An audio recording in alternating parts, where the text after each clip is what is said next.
Hire purchase system जो आपके study material से हम लोग क्वेश्चन नंबर 12 वाला क्वेश्चन करने जा रही है।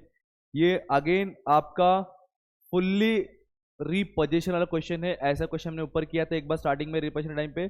अब अगेन ये सर फुल्ली रीपोजिशन है। इसके पहले हमने जितने भी क्वेश्चंस किए वो आपका सारा पार्शियल रीपोजिशन था। चलिए फिर देखते हैं एक बार कि फुल्ली रीपोजिशन का क्वेश्चन कैसे क्या हम सॉल्व कर सकते हैं। देखिए, x purchase a truck for rupees 2,80,000। Clearly बोल के सर एक ट्रक खरीदा 2,80,000 का, मतलब ये क्लियर है कि सर अपना ये कैश प्राइस है। क्या है?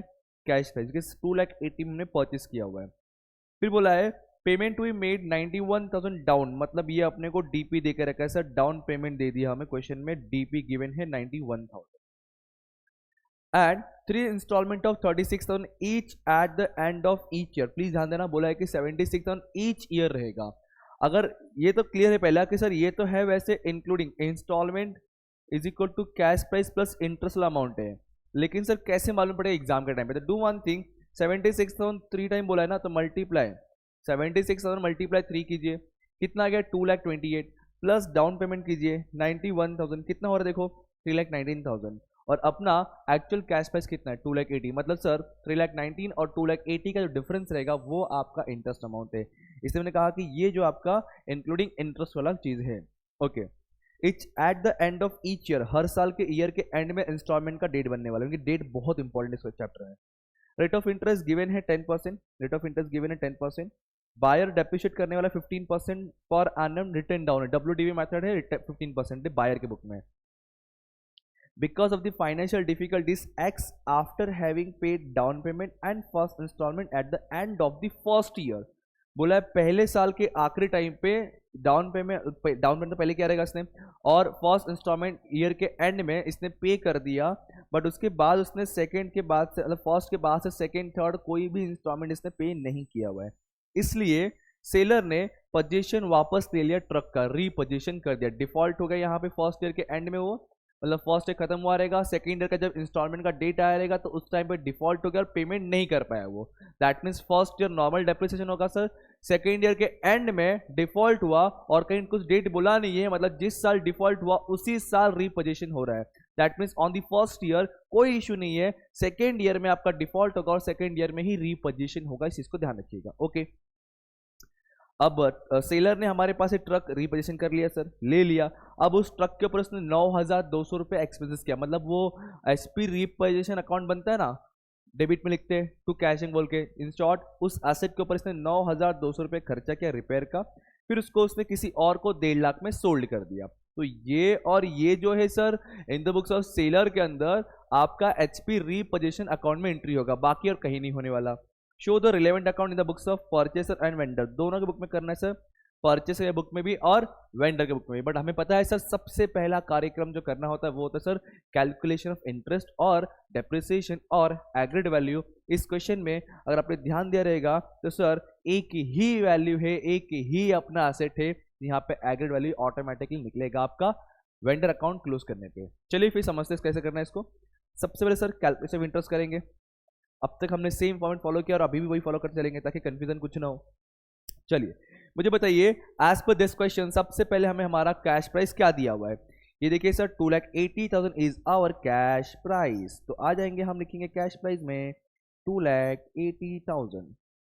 डाउन पेमेंट भी क्वेश्चन में गिवन है जहां तक मुझे याद है, हाँ सर 91,000 गिवन है, तो 91,000 में डाउन पेमेंट में लिख दूंगा। अब इसको माइनस कीजिए, 2,80,000 माइनस 91,000 करने पे आ रहा है सर 1,89,000। कितना आ गया 1,89,000। क्वेश्चन में रेट ऑफ इंटरेस्ट गिवन है, I think yes it's given 10% sir. अब सर यही 91 इधर भी आ जाएगा और ये 91 इधर भी आएगा। अब जब पहला साल का ईयर एंड में सर इंटरेस्ट चार्ज होगा 1,89,000 पे 10% इज इक्वल टू 18,900। कितना 18,900। अब क्वेश्चन में कुछ चीज बता के दिया है कि एवरी ईयर 76,000, मैंने अभी डिस्कशन किया अच्छे से, मैंने प्रूफ कर दिया कि इसके अंदर इंटरेस्ट कैसे हम इंक्लूड समझ रहे करके। 76,000 इंस्टॉलमेंट्स अमाउंट है सर, मतलब इंक्लूडिंग इंटरेस्ट है, और इंक्लूडिंग इंटरेस्ट वाला ये होता है सर, और एक्सक्लूडिंग इंटरेस्ट वाला ये होता है सर। तो सर ये कितना कितना ईच बोला, 76,000 एवरी ईयर, 76,000 ऐसा 3 इंस्टॉलमेंट बोला सर, 3 इंस्टॉलमेंट। फोर्थ का मत लो, फोर्थ का इग्नोर करो, तो सिर्फ 3rd ईयर तक ही बोला, 3 साल तक रहेगा इंस्टॉलमेंट ऐसा। ओके सर जी, हो गया इतना। चलिए अब ये निकाल सकते हैं कि हम, क्योंकि ये मिलेगा तब जाके इसको हम यहाँ लिखेंगे और कंटिन्यू करेंगे प्रोसेस को सर। तो सर ये देखिए ना, ये इज इक्वल टू ये प्लस है, तो क्या करूंगा, इसमें से इसको माइनस कर दूंगा। कीजिए 76,000 माइनस 18,900 करने पे आ रहा है 57,100। क्या आ रहा है, 57,100। अब यही 57,100 को हम यहाँ लिखेंगे सर, यहाँ पे आएगा 57,100 माइनस कर देंगे सर, माइनस 1,89,000, तो ये बच रहा है 1,31,900। अब इस 1,31,900 पे 10% चार्ज करोगे तो यहाँ पे अमाउंट मिल जाएगा सर आपका 13,190। अब सर इसमें से इसको माइनस करो, आपको कैश प्राइस मिल जाएगा, मतलब 76,000 माइनस 13,190, ये आ रहा है 62,810। कितना आ रहा है, 62,810 सर, ये आ गया 62,810। अब वो 62,810 इधर आएगा सर, 62,810 माइनस कीजिए, माइनस 131,900, तो ये आ रहा है 69,090 रुपीज़, जिसके ऊपर वापस 10% इंटरेस्ट निकलेगा। आई थिंक सो डेसिमल्स वगैरह में आ सकता है। सो एक काम करता हूँ ना, मुझे मालूम है कि सर यहाँ पे नील आएगा, यही सिस्टम फॉलो करते हैं, हर क्वेश्चन बेटर रहेगा आपके लिए। यहाँ पे नील आएगा मतलब यहाँ पे वही अमाउंट आना चाहिए सर, 69,090। लास्ट इंस्टॉलमेंट ध्यान रखना, लास्ट इंस्टॉलमेंट हमेशा यही तरीका फॉलो करो, चाहे डेसिमल हो कि ना हो, आपके लिए इजी रहेगा और याद रहेगा। अब यही अमाउंट हम वहाँ लिखेंगे सर, 69,090 रुपीज़। अब मेरे और डिफरेंस निकाल दीजिए, तो 76,000 माइनस 69,990, तो ये 6,910। अगर मैं डायरेक्ट करता तो शायद 1 रुपये का फ़र्क पड़ जाता। तो इसलिए प्लीज़ ध्यान रखिएगा, आप क्या कीजिए ना, अब से जितने भी क्वेश्चन तुम कर रहे हो या कर रहे थे या कर रहे होंगे, सब में ना लास्ट इंस्टॉलमेंट हमेशा नील करो, यहाँ जो तुमने लिखा रहेगा उसी को लिख के खत्म करो और फिर डिफरेंस निकालो, ये वाला अमाउंट बेटर रहेगा आपके लिए। इसको राउंड कर देता हूँ ताकि समझ जाओ कि ये बैलेंस फिगर अमाउंट है। बाकी प्लस अगर आप लोग करके रखिएगा, नॉट रिक्वायर्ड इतना। चलिए हमने कैलकुलेशन ऑफ इंटरेस्ट कर लिया, अब मैं क्या करता हूँ कैलकुलेशन ऑफ डेप्रिसिएशन कर लेता हूँ। डेप्रिसिएशन सर नेक्स्ट करता हूँ, कैलकुलेशन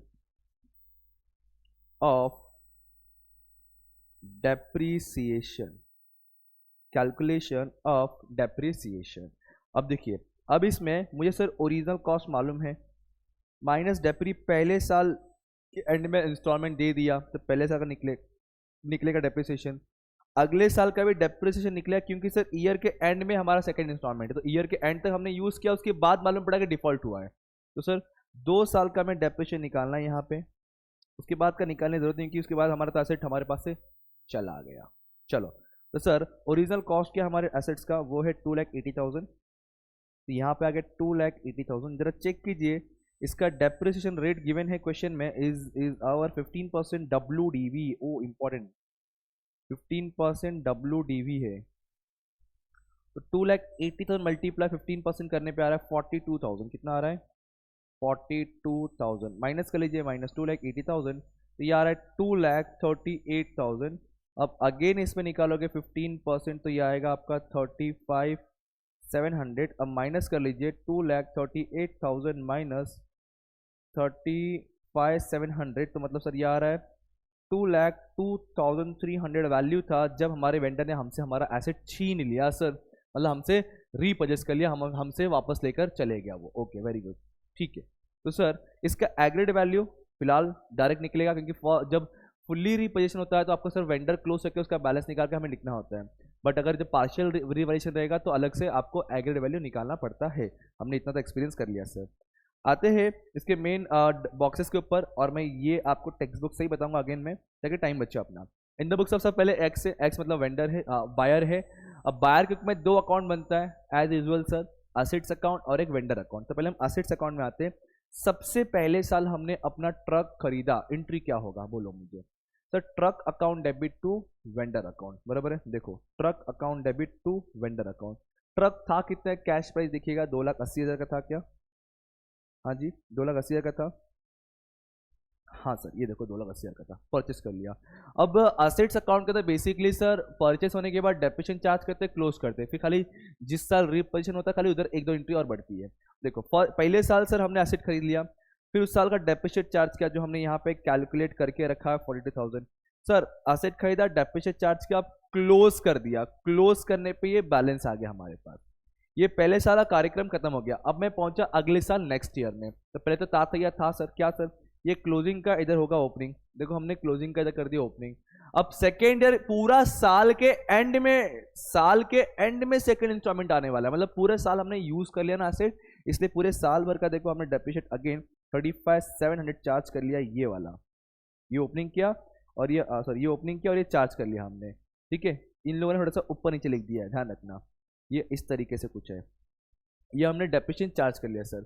उसके बाद मैंने बताया हुआ है कि ये सर फुल्ली रिपोजिशन है, फुल्ली वाला है, और फुल्ली वाले में इधर आप डायरेक्ट मत लिखो, इसको क्लोज करने से पहले, जिस साल रिपोजिशन हो रहा है उस अकाउंट को क्लोज करने से पहले, उस ईयर को क्लोज करने से पहले आप पाएंगे वेंडर में पहले। अब वेंडर में सबसे पहला कार्यक्रम सर, सबसे पहला सर एंट्री पास करना है सर परचेस का। तो क्या एंट्री होता है सर, असेट्स अकाउंट मतलब truck account debit to vendor account, मतलब क्रेडिट में आएगा, देखिए है क्या, हाँ है 2,80,000 का। फिर सर एज अ बायर मैंने अपने वेंडर को पहले डीपी दिया रहेगा, डाउन पेमेंट दिया रहेगा, फिर उसी साल मैंने ईयर के एंड में उसको इंस्टॉलमेंट भी दिया। सर पैसा दिया मतलब वेंडर इज अ रिसीवर, तो एंट्री बनता है वेंडर अकाउंट डेबिट टू पैसा account, vendor account debit to देखो पैसा अकाउंट, 2 बार पैसा गया सर। फर्स्ट डेट था नहीं इसमें, इसे खाली फर्स्ट ईयर लिख कर रखा है इन लोगों ने, तो फर्स्ट में सर डीपी भी दिया है और फर्स्ट इंस्टॉलमेंट भी दिया है, और सर यहाँ पे हमने ट्रक खरीद लिया। अब साल खत्म हो चुका है तो बचे अमाउंट के लिए इंटरेस्ट चार्ज होगा सर, क्या चार्ज होगा, इंटरेस्ट चार्ज होगा। एज अ बायर, मैं एज अ बायर इंटरेस्ट पास कर रहा हूँ, मेरे लिए इंटरेस्ट तो सर लॉस है, मेरे लिए इंटरेस्ट तो सर लॉस से एक्सपेंसेस से, मतलब मैं डेबिट करूंगा इंटरेस्ट, जर्नल एंट्री क्या बनेगा sir, interest account debit to vendor account, क्या बोला sir, interest account debit to vendor account. तो हाँ जी सर, ये देखिए interest account debit to vendor account, interest हमने निकाल कर रखा 18,900, कहाँ सर, ये देखिए फर्स्ट इंटरेस्ट आपका, बरोबर है क्या, बरोबर है क्या। फर्स्ट ईयर कार्यक्रम खत्म हुआ सर, अब अकाउंट क्लोज करोगे आप लोग और आपका बैलेंस आपको मिल जाएगा 1,31,900। अगले साल पहुंच गए, ताथैया था, यहाँ क्लोजिंग सर, यहाँ ओपनिंग हो जाएगा, सबसे पहला कार्यक्रम देखिए ओपनिंग कर दिया हमने। अब सर ये ईयर के एंड तक हमें कोई भी हमारा इंस्टॉलमेंट नहीं मिला है, इसलिए आप देख सकते हो यहाँ पे कहीं कैश एंड बैंक नहीं है, लेकिन सर यस इंटरेस्ट तो साल भर का चार्ज होगा, और हमने इंटरेस्ट निकाल के रखा हुआ है। अब देखिए यहाँ पे 13,190 है, और देखो यहाँ पे इंटरेस्ट आ गया 13,190। अब इस साल में हमारे वेंडर ने हमसे हमारा एसेट छीन लिया, हमसे हमारा एसेट रीपर्चेस कर लिया, हमसे हमारा एसेट लेकर चले गया। तो sir vendor is a receiver, asset is goes out, तो एंट्री क्या बनेगा sir, vendor account debit to assets account, मतलब vendor account debit to truck account, ये देखिए vendor account debit to truck account that is to assets account, देख सकते हैं आप लोग। और ये अमाउंट कितना आएगा सर, इसको पूरा क्लोज कर देंगे, जो ये बैलेंस बचा है वो अमाउंट बन जाएगा। यहाँ लिख सकता हूँ मैं बैलेंस इन फिगर, अमाउंट जो है हमारा वेंडर हमसे छीन के लेके जा रहा है। अब देखो, अब आपने यहाँ क्या लिखा, असेट लिखा ना, तो असेट्स अकाउंट में जाएंगे, यहाँ डेबिट में है तो वहाँ क्रेडिट में आएगा, देख सकते हो आप लोग यहाँ पे अमाउंट 1,45,990, ये कुछ इस तरीके से फिर से, ठीक है। अब बस कार्यक्रम खत्म सर, आप करेंगे सो क्लोज। आप देख सकते हो ज़्यादा अमाउंट इधर दिख रहा है सर, कम अमाउंट इधर दिख रहा है, तो ये प्लस है कि यहाँ लिखा, पहले इसको एज इट इज़ यहाँ लिखा, इसमें से 2,38,000 में से सर ये 35 और 145 माइनस किया, बचा हुआ अमाउंट जो रहेगा वो तुम्हें तुम्हारा बैलेंस इन फिगर मिल जाएगा, क्या मिल जाएगा सर, ये तुम्हें तुम्हारा बैलेंस इन फिगर मिल जाएगा, जिसको ट्रांसफर करेंगे at the end profit and loss account में। Is that clear student. ध्यान रखना, ऐसा क्वेश्चन हमने शुरुआती में किया, जब डिफॉल्ट एंड रीपोजिशन का कॉन्सेप्ट मैंने एक्सप्लेन किया था, स्टार्ट किया था, उस टाइम मैंने शुरुआती में ऐसे फुल्ली रीपोजिशन का क्वेश्चन मैंने करवाया था, सेम वही क्वेश्चन है, खाली ध्यान रखना है क्लोजिंग के टाइम पे जिस ईयर में हम क्लोज कर रहे हैं, रीपोजिशन हो रहा है, उस ईयर में असेट अकाउंट पहले क्लोज मत करो, क्या करो, पहले वेंडर क्लोज करो, इसका बैलेंस यहाँ ट्रांसफर करो, फिर आप उसको क्लोज कीजिए। आप एक काम कीजिए, इसमें ना इसको नंबर 1 क्लोजिंग डाल दो, इसको नंबर 2 क्लोजिंग डालो, आपको बाद में रेफर के लिए यूज होगा। चलिए sir, in the books of buyer हो गया, वेरी गुड, कांग्रेचुलेशन स्टूडेंट्स, और इसी बात में फटाफट कर दीजिए इस वीडियो को लाइक। ओके तो सर अब हमने वेंडर के बुक में, बायर के बुक में कर लिया, हमें चलना है वेंडर के बुक में। वेंडर के बुक में बड़ा सिंपल था सर, वेंडर के बुक में एक बायर अकाउंट बनता है और एक वो एचपी रीपोजिशन अकाउंट बनता है। तो पहले वेंडर के बुक में बायर अकाउंट बनाते हैं सर। अब थिंक एज अ वेंडर, क्या थिंक एज अ वेंडर, कि हम वेंडर है और हमने सबसे पहले अपना गुड्स जो है सोल्ड किया अपने बायर को। बोलिए एंट्री क्या बनेगा, बोलिए एंट्री क्या बनेगा sir buyer account debit to HP repossession, yes sir no, sorry buyer account debit to HP sales, ये देखो buyer account debit to HP sales, और टोटल कैश पैसा 2,80,000 का बेच दिया। अब मैं बोलूंगा एज अ सेलर, सोचना अभी इन द बुक्स सेलर हो, चल डीपी दे, डीपी मिलेगा पहले साल, फिर उसी साल में सर फर्स्ट इंस्टॉलमेंट का पैसा भी मिलेगा, फिर उसी साल में मैं उसके ऊपर इंटरेस्ट भी चार्ज करूंगा। देखो पहले बताओ सर डीपी मिल गया, इंस्टॉलमेंट मिल गया, अब मैं बोलूंगा तेरे पे इंटरेस्ट चार्ज कर रहा हूँ, एक साल बीत गया अपना, तो सर एक अगर मैं इंटरेस्ट चार्ज करूंगा तो एज अ वेंडर मेरे लिए फायदा है, तो इंटरेस्ट तो क्रेडिट में आएगा। किससे लेने वाला हूं मैं? बायर से। एंट्री क्या बनेगा? Buyer account debit to interest account. देखिए buyer account debit to interest account, interest हमने कैलकुलेट करके रखा हुआ है। इस अकाउंट कब करेंगे क्लोज? तो मिलेगा आपको 131,900। अगले साल पहुंच गए, इसको करेंगे ओपनिंग। पहले यहाँ पे ओपनिंग किया। अब नेक्स्ट डे मुझे मालूम पड़ चुका है कि मैं एज अ सेलर मैं जब पैसा मांगने गया यार तो मुझे सेकंड इंस्टॉलमेंट नहीं मिला है, लेकिन साल भर का इंटरेस्ट तो जरूर चार्ज करूंगा। देखिए साल भर का इंटरेस्ट चार्ज कर दिया। अब कुछ है ही नहीं कहानी, खत्म करेंगे, क्लोज करेंगे। जितना अमाउंट है पूरा मैं रीपजेस्ट कर रहा हूं सर। अब रीपजेशन अकाउंट बनाऊंगा, यहाँ का डेबिट का क्रेडिट का ट्रांसफर टू डेबिट में आ गया। इसके ऊपर मैंने खर्चा किया हुआ, जो एसेट में रीपजेस्ट किया उसके ऊपर मैंने कुछ थोड़ा बहुत खर्चा किया, रिपेयरिंग एंड ऑल, ताकि मार्केट में इसको बेच सकूं मैं। जो ट्रक आया था उसके बाद खर्चा किया, और खर्चा जो किया उसका एंट्री क्या होगा? Journal entry, HP repossessed account debit to cash and bank, क्योंकि कैश एंड बैंक गया है उस चीज के ऊपर, एसेट के ऊपर खर्चा हुआ, एसेट का वैल्यू बढ़ रहा है सर।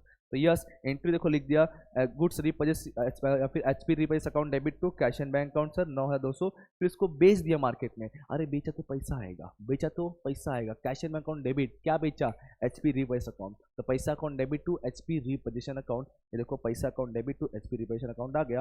क्लोज करोगे तो मालूम पड़ जाएगा तो जो तुमने एचपी रीपोजिस्ट किया है, सोल्ड किया है, एचपी जो रीपोजिस्ट किया था उसको तुमने सोल्ड किया है, उसको तुमको प्रॉफिट हुआ है कि लॉस हुआ है। बस इतना करना है आपको। बट देखो मैंने थ्योरेटिकली एक्सप्लेन किया है, बट जहां तुम्हें समझता मैंने हर एक कॉन्सेप्ट को टच किया, मैंने हर एक कॉन्सेप्ट को समझाने की कोशिश किया हुआ। तो आई सजेस्ट प्लीज आप लोग पहले इसको लिख के लिखिए, वीडियो को पॉज करके इसको देख के लिखिए।